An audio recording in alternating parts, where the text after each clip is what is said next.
Analisis struktural dan semiotik.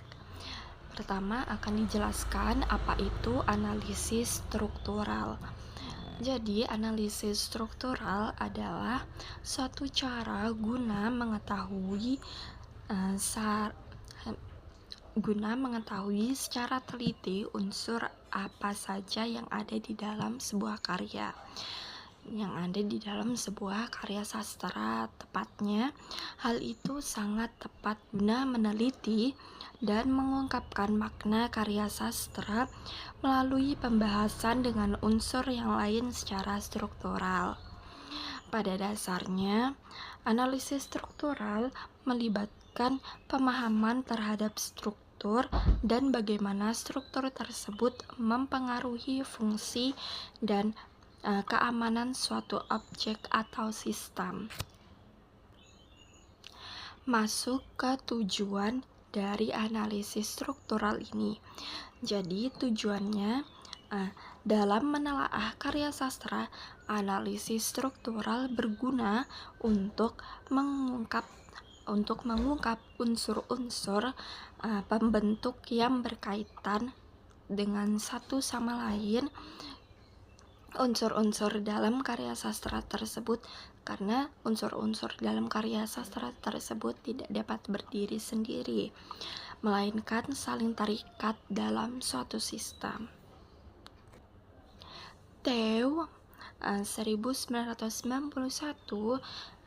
dalam halaman 61 menyatakan bahwa tujuan dari analisis struktural dalam karya sastra ini adalah membongkar dan memaparkan sedalam mungkin keterkaitan dan keterjalinan semua unsur dan aspek karya sastra yang bersama-sama menghasilkan makna secara menyeluruh.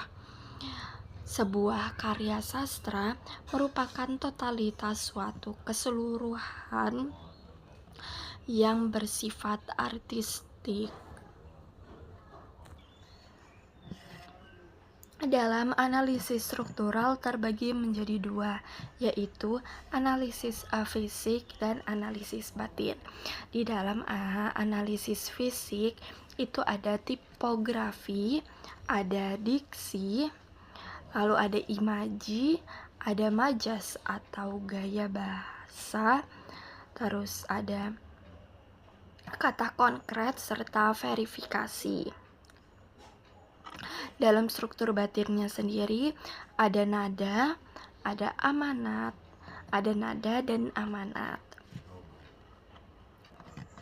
Lanjut, kita akan membahas semiotik. Jadi, pengertian semiotik secara etimologis, istilah semiotik berasal dari kata Yunani semeion yang berarti tanda. Tanda itu sendiri didefinisikan sebagai suatu yang atas dasar konvensi sosial yang terbangun sebelumnya dapat dianggap mewakili sesuatu yang lainnya. Nah, di sini lanjut ke analisis struktur semiotik. Analisis struktur semiotik merupakan pengembangan dari kajian struktural yang menitikberatkan proses analisis struktural semiotika beranggapan bahwa karya sastra merupakan struktur ketandaan yang bermakna. Jadi di sini kesimpulan dari analisis struktural dan semiotik digunakan sebagai pendekatan untuk memahami karya sastra secara mendalam, Analisis struktural ini berfokus pada hubungan antar unsur-unsur dalam teks sastra. Jadi itulah pembahasan dari analisis struktural dan analisis semiotik yang sudah dijelaskan oleh kelompok yang presentasi minggu lalu.